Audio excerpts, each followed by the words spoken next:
Bienvenue, chers étudiants, chers délégués et chers collègues, chers invités. Donc aujourd'hui, j'essaierai de vous présenter les avantages et les inconvénients d'une université méditerranéenne. Donc aujourd'hui, vous êtes avec Sami Bellallah, directeur des études de l'école polytechnique méditerranéenne. Et j'essaierai de passer un petit moment avec vous. Et si vous voulez, après, on pourra échanger sur les avantages à partir de l'année prochaine et qu'est-ce qu'on a réfléchi, bien sûr, afin de vous donner le nécessaire en termes de partage du savoir. Comme vous le voyez ici, le slogan de l'université, c'est la démocratisation du savoir et le partage. Et à partir de l'année prochaine, Inch'Allah, ça sera la première université Smart en Tunisie. Donc j'essaierai de balayer avec vous le contenu en termes pédagogiques essentiellement, et le partage de l'information et la certification de compétences. En fait, l'école polytechnique méditerranéenne dont je représente, elle fait partie du groupe méditerranéen, puisqu'on a une faculté à Montplaisir, là où il y a la gestion, la finance, la comptabilité et l'informatique. Les mêmes formations aussi sont au niveau de la faculté du Nabeul, c'est presque à 60 km du capital. Et notre école polytechnique méditerranéenne, elle fait partie du groupe méditerranéen. Et à partir de l'année prochaine, la bonne nouvelle, sur une superficie de 4200 mètres carrés, il y a aussi l'ensemble de 2 universités dans le sciences juridiques et aussi une école d'ingénieurs et avec bien sûr la restauration, le ramassage et le foyer. Donc, et là je vous dis, si des étudiants désirent rester sur l'école polytechnique, il y en a le ramassage, ils auront aussi le foyer au pôle d'Azel. Notre situation géographique de l'école polytechnique méditerranéenne, c'est presque à 1 minute du ministère de l'enseignement supérieur, à 5 minutes de l'arrêt du métro et presque à 15 minutes de l'aéroport Tunis-Carthage. Très rapidement, dans la situation et la conjoncture de la pensée et de la réflexion des élèves, surtout les bacheliers, et ce chevauchement des idées, qu'est-ce qu'on a comme acquise et comme diplôme, disons le baccalauréat scientifique, et qu'est-ce que je pourrais choisir? Ça, ce sont des questions des parents et des élèves. Et nous, on a créé ce qu'on appelle le comité pédagogique et d'accompagnement et d'encadrement. Donc, cette conjoncture et la situation dont le parent désire avoir des idées sur les métiers de demain, nous, le comité pédagogique, ce qu'on essaie de donner aux proches des élèves et des étudiants, ce sont les conseils. Donc, c'est-à-dire selon les relevés de notes, selon son diplôme, selon son désir, on essaiera de lui donner et de lui répondre à ces questions.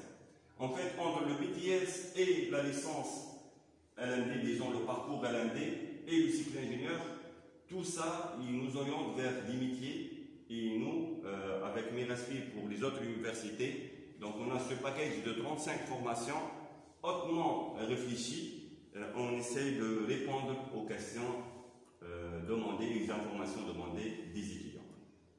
En ce qui concerne l'école polytechnique méditerranéenne, donc il y en a les 4 départements: département informatique, département de génie civil, département de génie mécanique et le département de génie électrique.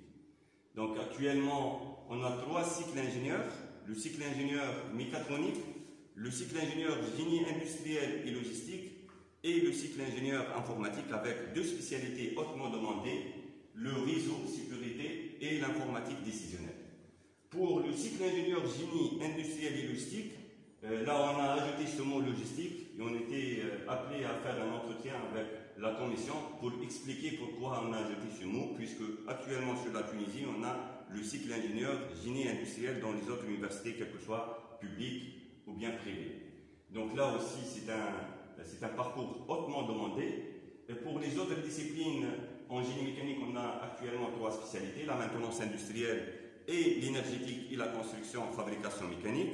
Pour le génie civil, on a le bâtiment, et pour le génie électrique, on a le système embarqué, là où il y a les programmations des automates programmables, les robotiques et tout. Et il y en a aussi l'électronique industrielle pour les systèmes automatisés, et ça dépend de l'orientation et du choix de l'étudiant. En ce qui concerne les masters professionnels, on a l'audit et efficacité énergétique, Et ça, c'est l'unique master sur toute l'Afrique. Et on a aussi un master, le management en système qualité, environnement, sécurité, hautement demandé à l'échelle internationale. Et en continuité de la licence développement du système d'information, on a le master développement des systèmes d'information. Pour vous dire, ce package de l'école polytechnique méditerranéenne vient pour compléter ce qu'on a en termes de licence et master dans les autres universités. Et là, donc, on parle de 35 formations. Je pense que n'importe quel élève, selon son diplôme, il pourra donc choisir le nécessaire et voir qu'est-ce qu'on pourra donner comme alternative de la continuité de ces parcours.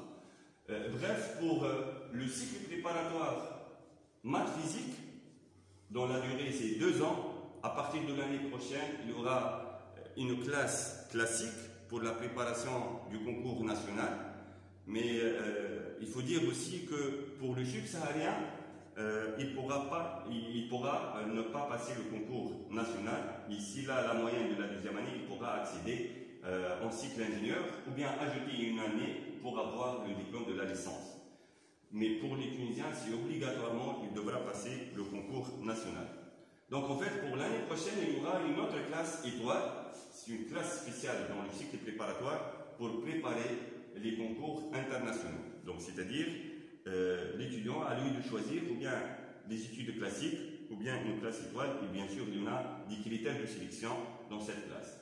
Et pour accéder à ce cycle, il y en a toujours un concours d'accès dans notre école qui devra être passé avant de faire l'inscription.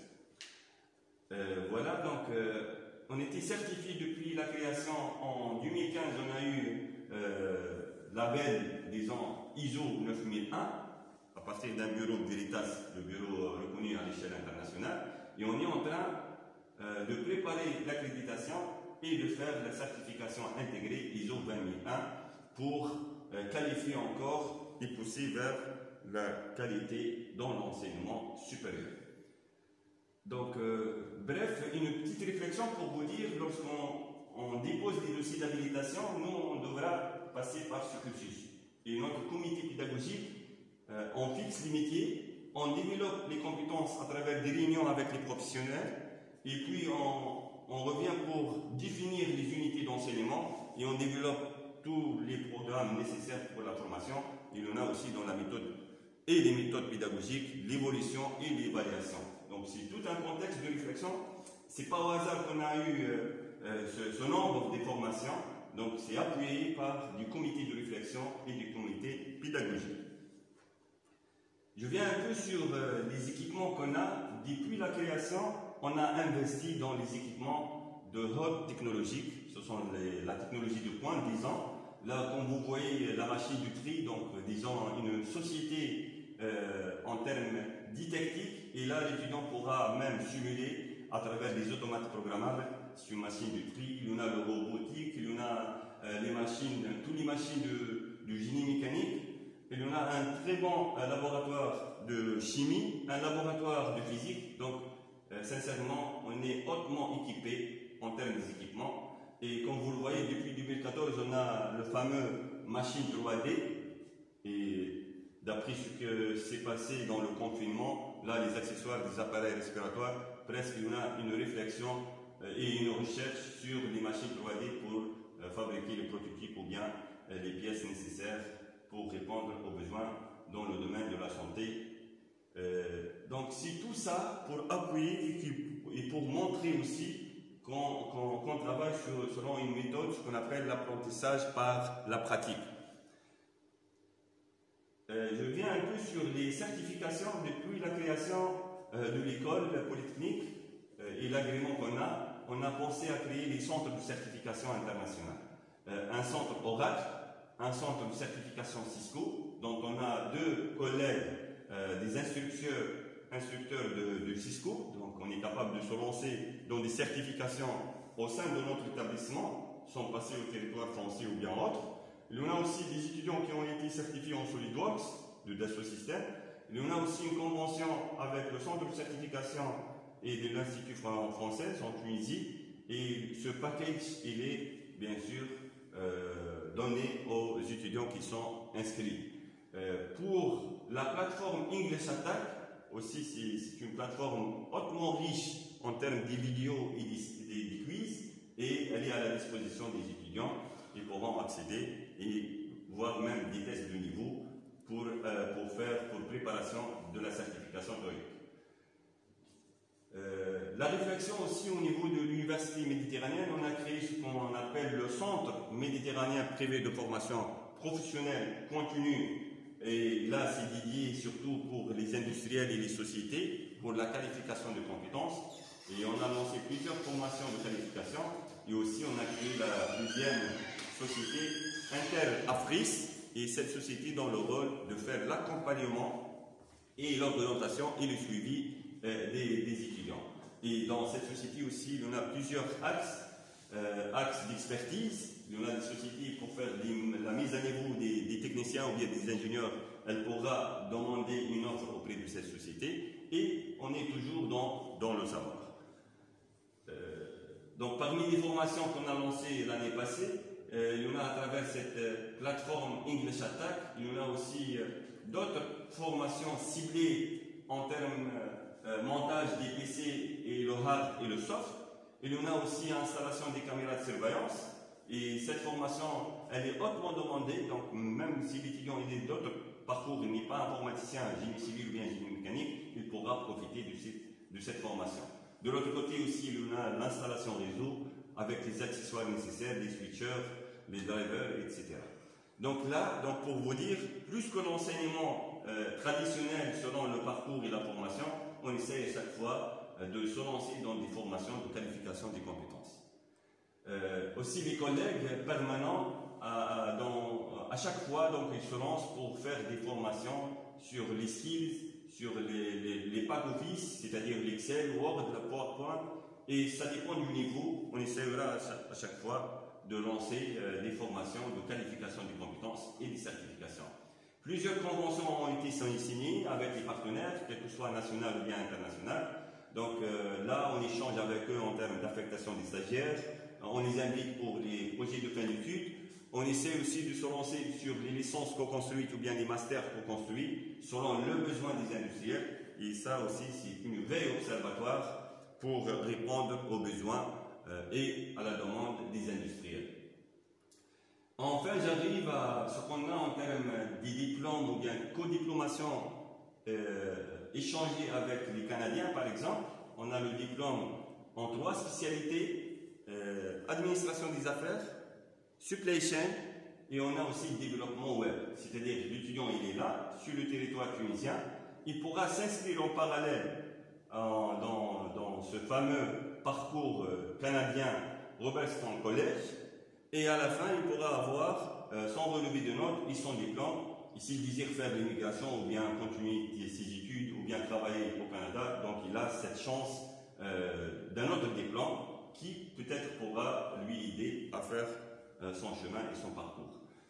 Aussi, avec les Français, on a signé une convention avec CSJ Pontoise. Donc l'étudiant, il est en classe terminale. Il pourra s'inscrire en classe terminale, bien sûr, pour avoir le master en gestion management des risques. Et ce master, c'est un master public et l'unique université sur la Tunisie qui délivre un diplôme public français. Et en exclusivité, on a ce doctorat Business Administration, c'est un doctorat professionnel dont la durée c'est 2 ans. Nous, par exemple, en Tunisie, lorsqu'on demande de faire un doctorat académique, fondamental, 10 ans, donc il nous faut entre 5 à 8 ans. Et là, c'est un doctorat un peu professionnel, orienté, c'est de l'ordre de presque 2500 €. Sans passer au territoire français, vous êtes là, il y en a toute la gestion en termes d'enseignement, il y en a des invités et même des collègues, des enseignants qui ont du prix de Nobel. En ce qui concerne les activités culturelles et sociales, donc à chaque fois on est appelé à faire des réunions avec des étudiants, il y en a des journées d'intégration, des journées scientifiques et des journées culturelles. Et je vous rappelle qu'on a plus que 25 nationalités. Et là, donc, c'est un environnement d'échange, de culture, des activités sociales et des activités scientifiques. Voilà, c'est presque tout ça. Et bienvenue à découvrir nos produits, nos services, et on est à l'écoute. La bonne nouvelle aussi, à partir du mois de juin, normalement on a lancé des activités. Ça sera un labo de recherche, là où il y a aussi des revues scientifiques en an de l'École polytechnique méditerranéenne et de l'Université méditerranéenne, dont l'abréviation le CITI, sur le challenge innovation, technologie et information. Et tout autour de ce CITI, sur ce fameux 4 abréviations clés, il y en a le lancement d'un deuxième challenge avec 5 axes, dont l'efficacité énergétique, l'efficacité des mines, des minières, et l'efficacité pédagogique, l'efficacité en termes de santé et l'efficacité en termes de l'agriculture. Il y aura un challenge 2, il y aura des workshops, et on va finir avec une conférence internationale qui sera au mois de décembre au pôle Razel. Je vous invite à découvrir ce qu'on est en train de partager sur nos sites et sur les pages Facebook et les réseaux sociaux. Et c'est très intéressant si vous êtes intéressé de partager avec nous. Parmi les conventions signées INGES et Mostaqblek, et à travers Mostaqblek, on a plus que 900 sociétés qui travaillent avec nous en termes d'embauche des diplômés et encadrement des stagiaires. INGES aussi, elle est en train de développer avec nous tout ce qui est skills, une plateforme de développement des compétences. Et là aussi, elle a signé avec nous une convention de partage d'informations. Voilà, donc merci pour votre attention et on est là pour répondre à vos questions. Merci pour votre attention.